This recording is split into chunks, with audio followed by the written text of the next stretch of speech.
आजही समाजामध्ये आपल्याला हे सगळं फार प्रकर्षाने जाणवतं, दिसतं, की शकून आणि अपशकून. आता तर सोशल मीडिया एवढा फोफावल्यामुळे प्रत्येक गोष्टीत पावला पावलाला शकून आणि अपशकून, शुभ आणि अशुभ याच्या मागे लोक फार लागलेली आहेत. ते चूक का बरोबर हे ज्याचं त्यांनी तपासून पाहावं. अरे सत्पुरुषांचं दर्शन आहे तोच शुभ शकून आहे. सत्पुरुषांचं स्मरण आहे तोच सुमुहूर्त आहे. त्याच्यासाठी पंचांगात वेगळा मुहूर्त बघायची काय गरज आहे. स्मरण मात्रे, दर्शन मात्रे ज्यांची कृपा प्रत्येकावरती होते असे हे अवलिया संत आपल्या भरतभूमीमध्ये, आपल्या महाराष्ट्रामध्ये वावरून गेले, अवतार कार्य करून गेले. आजही ते अवतार कार्यामध्ये अतिशय प्रभावीपणे निमग्न आहेत. कारण प्रत्येक संत पुरुषाचं एकच वचन आहे की हम गया नहीं जिंदा है. मग महाराज काही वेगळे होते का त्यांच्यापासून? गजानन महाराज नाही ना. तोही त्या परमात्म्याचा पूर्णावतार असल्यामुळे, अंशावतार असल्यामुळे आणि ते परब्रह्म त्या चैतन्य स्वरूपामध्ये आविष्कारित झालेलं असल्या कारणाने, ते ब्रह्म चैतन्य असल्या कारणाने, ब्रह्म चैतन्य कधी विनाश पावतं का? ते फक्त देहाची खोळ बदलतात. गाडीला उशीला जशी खोळ घातलेली असते तशी ती आत्म्याला घातलेली ह्या देहाची जी खोळ आहे ती ते बदलतात. मनुष्य तरी काय करतो? मनुष्याकडे ही देहाची खोळ बदलण्याचं सामर्थ्य नसतं. मनुष्यासाठी सर्वसामान्य मृत्यू ते काम करत असतो. आणि मग आत्म्याला तो मुक्त करत असतो त्याच्यातनं, आणि तो आत्मा मग त्या कर्मानुबंधीनी मनुष्य लोक ह्या पद्धतीने नवीन देहाच्या शोधात जातो, नवीन खोळीच्या शोधात जातो. सत्पुरुषांना त्याचं काहीच गरजही नसते ती खोळ स्वीकारायची का टाकून द्यायची. त्यांची मर्जी येईल तेव्हा ते स्वीकारतात, अवतार कार्यामध्ये रत होतात. ते अवतार कार्य कुठपर्यंत चालवायचं ह्याची त्यांच्याकडे परफेक्ट नोंद असते आणि त्या नोंदीप्रमाणेच त्या अवतार कार्याचा सगळा आविष्कार ते करत असतात, विस्तार करत असतात, लीला करत असतात. त्याला आपण चमत्कार म्हणतो. ते अध्यात्म विज्ञानातल्या फार उच्च कोटीच्या गोष्टी आहेत, त्या आपल्या खात्यामध्ये आपल्याला कधी माहितीच नसतात, म्हणून ते आपण चमत्कार म्हणतो. मग या पद्धतीने शकून आणि अपशकून, मुहूर्त आणि सुमुहूर्त आणि कुमुहूर्त असं काही असतं का कधी? कधीच नसतं ना. मग अक्षय तृतीयेचा मुहूर्त 3.5 मुहूर्तांपैकी एक गणला गेलेला असला तर त्या दिवशी विस्तव कोणाला द्यायचा नाही, हा जो काही पगडा त्या सोनाराच्या डोक्यामध्ये बसलेला होता किंवा सर्वसामान्य लोकांच्या डोक्यामध्ये अजूनही आहे.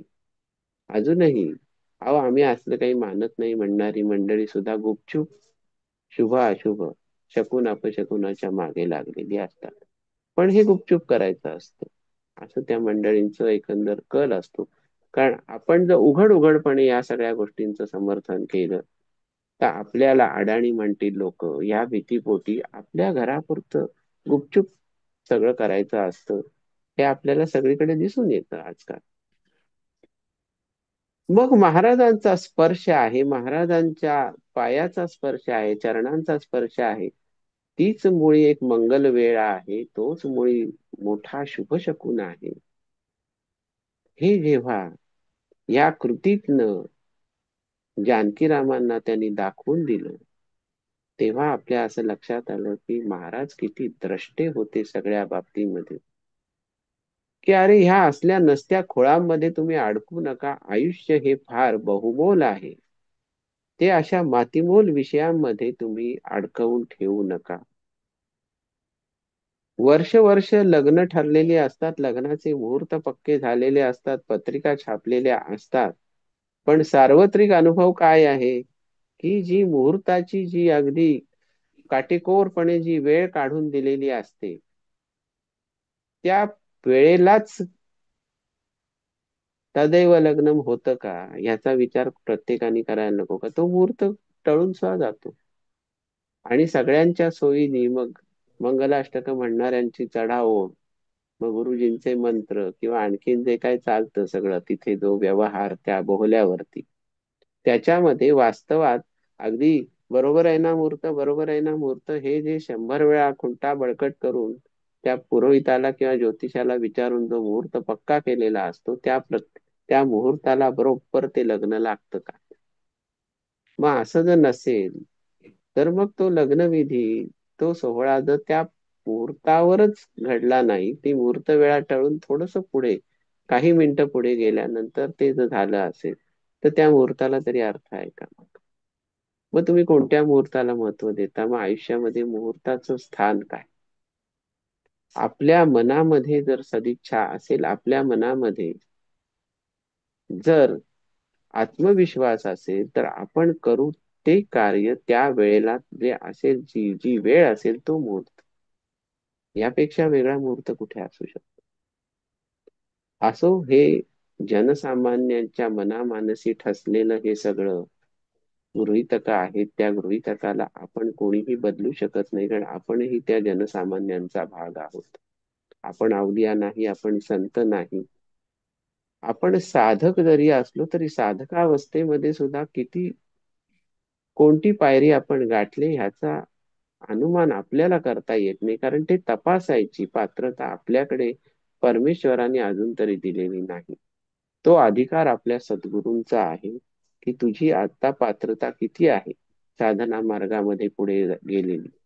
ते त्यांच्या अधिकारातल्या गोष्टी आहेत, अधिकार क्षेत्रात. मी अमको दिवस ध्यान केलं, अमके दिवस साधना केली आणि माझी आता एवढी लायकी झालेली आहे. झिरो लायकी आहे तुझी, कारण मुळात हा विचारच तुझ्या मनात येतो कसा? ते तुझ्या सद्गुरूंचं काम आहे ना. ते सद्गुरूंना करू दे. तू सद्गुरू कधीपासून झालास स्वतःच स्वतः परीक्षण करायला? आणि एकदा का स्वतःचा स्वतः परीक्षण करायची सवय लागली आणि स्वतःला कोणतरी विशेष समजायला लागलं, की आपोआप तो गुरगुर करायला लागतो, दुसऱ्याला सांगत असतो तुमची साधना बरोबर नाही. अरे ते त्यांच्या गुरुंना ठरवू दे, तू कोण टिकोजीरावाला मध्ये? तुला तुझ्या गुरुनी जर आज्ञा केली की तू हे सगळं तपासत जा, तर गोष्ट वेगळी आहे. गुरु त्यांच्या अधिकार क्षेत्रातला भाग तुझ्या आतमध्ये संक्रमित करतात, तेव्हा तुला ती पात्रता प्राप्त होते. पण आज कसं आहे, चटमगनी पट प्या, आम्हाला काही न करता विनासायास सगळं काही बसल्या जागी हवंय.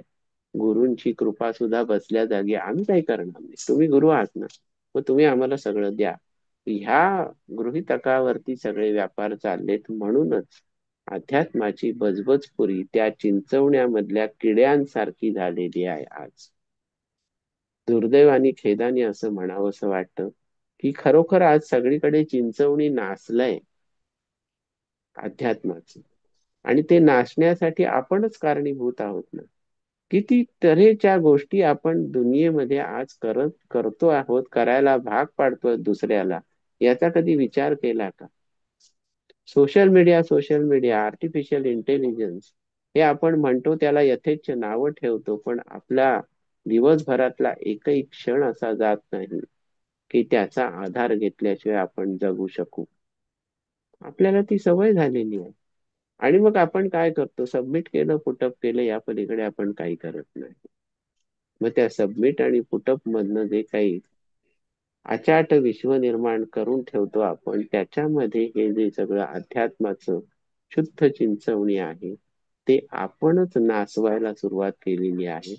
आळ्यांचा भुजभुजाट आपल्याला मान्य आहे असं म्हणायला हरकत नाही. आपण आता दुसऱ्या कथेकडे वळूया. ही सोनाराची कथा झाली. तर ज्येष्ठ मास, आता अक्षय तृतीया वैशाख मासामध्ये, पुढे ज्येष्ठ मास आला. त्या ज्येष्ठ मासामध्ये म्हणजे आता वऱ्हाडातला, विदर्भातला तर उन्हाळा, 16 कलांनी तपे अर्क, अशा पद्धतीचा तो उन्हाळा. अर्क म्हणजे सूर्याला म्हटते, की 16 कलांनी तो तापतोय, ऐसा प्रखर उन्हाळा. मग त्या उन्हाळ्यामध्ये ज्येष्ठ मासामध्ये काय झालं, की महाराज आसनावरती बसलेले आहेत, अतिशय उष्णता आहे. मग शिष्य मंडळी किंवा भक्त मंडळी, म्हणून शिष्य मंडळी महाराजांनी बनवलीच नाही फारशी, त्यामुळे शिष्य मंडळींबद्दल आपण बोलू नये. भक्त मंडळी जी काय जमा झालेली होती, ती थंडगार असं उगाळलेलं चंदन महाराजांच्या अंगाला लावत होती. कोणी मोगऱ्याचे हार, मोगऱ्याचा सीझन म्हणजे ज्येष्ठ मास म्हणजे, त्या मोगऱ्याचे हार महाराजांच्या गळ्यात घालत होते. कोणी त्यांना वारा घालत होतं पंख्याने, कोणी प्रसाद म्हणून आल्या गेलेला खडीसाखर वाटत होतं, कोणी ज्येष्ठ मासामध्ये अक्षतृतीया सण झालेला आहे त्यामुळे आंब्यांचा सीझन चालू आहे, आंबे कापून महाराजांना फोडी हातात देत आहेत.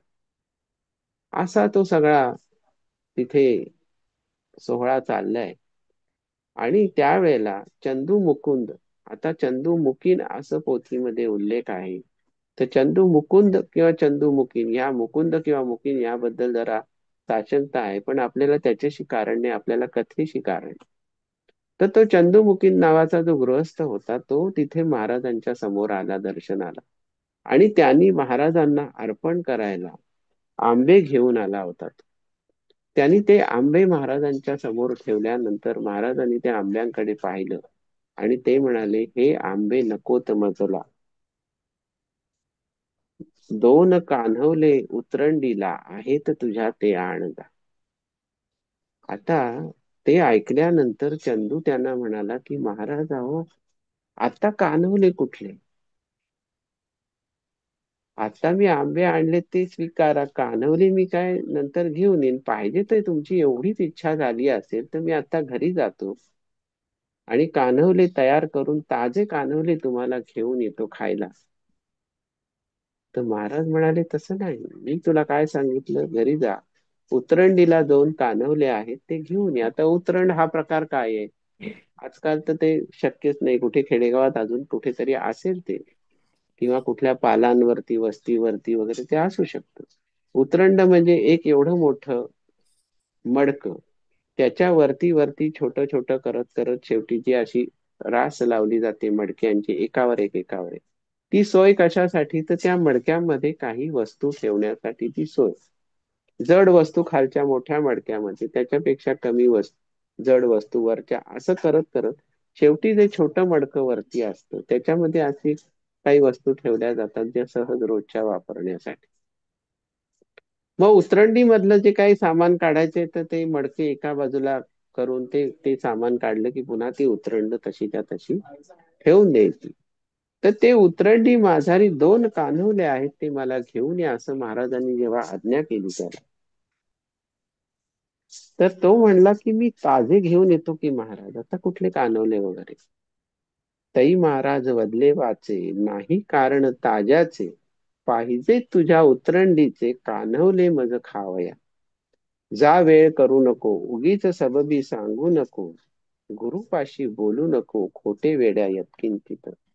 हे ऐकल्यानंतर इतर लोक म्हणाली, अहो समर्थवाणी आहे ती, खोटी कशी होईल, जा घरी जा आणि ते म्हणतायत तसे कानवले घेऊन या.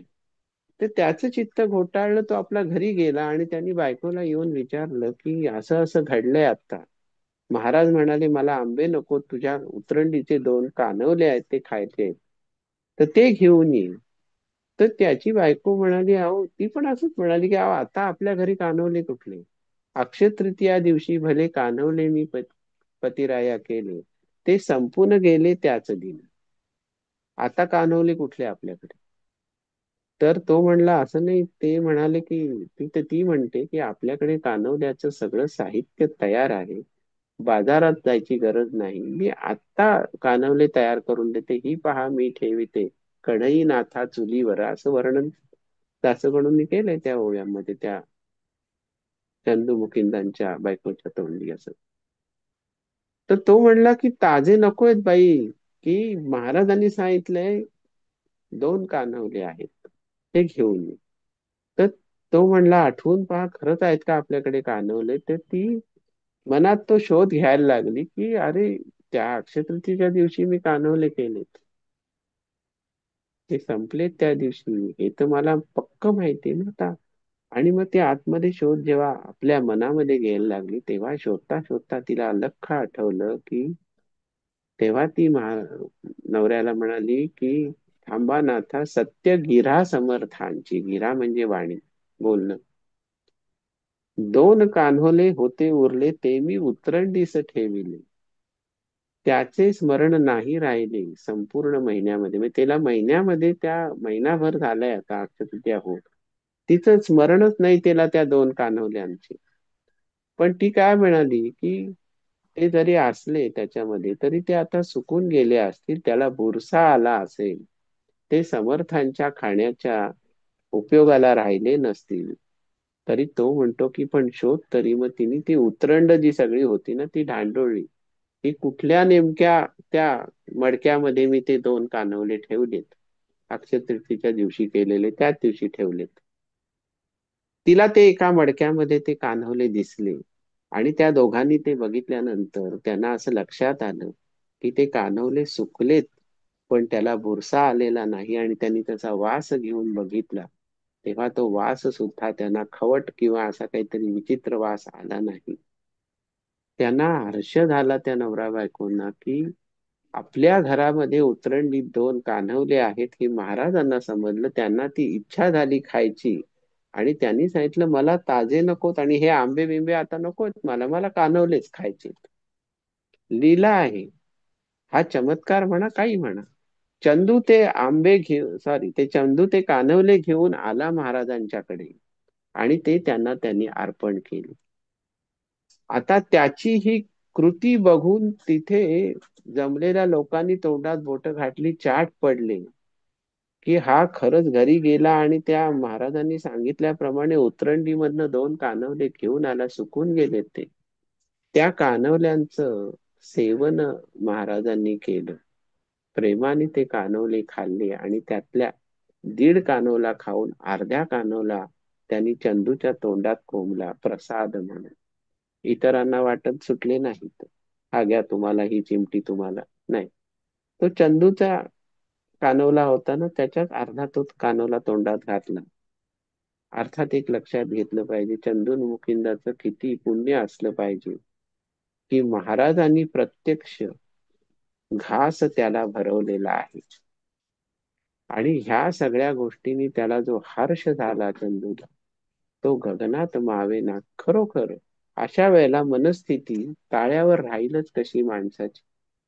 आनंदाचा महापूर आतमध्ये अचानकपणे दाटून आल्यानंतर शरीराला थरथर सुटणं, डोकं काम न करणं, मनामध्ये काहीतरी प्रफुल्लित वाटणं, ह्या सगळ्या अवस्थांमध्ये चंदू रममाण झाला. आणि महाराज पुन्हा तो कान्होले खाऊन त्यांच्या निजानंदामध्ये मग्न झाले.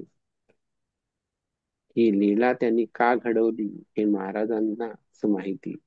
वास्तविक अमुक एका गोष्टीवरती वासना जाणं हे मनुष्याचं लक्षण आहे, सत्पुरुषाचं किंवा अवतारी पुरुषाचं किंवा गजानन महाराजांसारख्या सिद्ध योग्याचं हे लक्षण नाही. पण तरी सुद्धा लीला मात्रे धरिले मानव देहासी. आणि मग स्वतः होते कोण?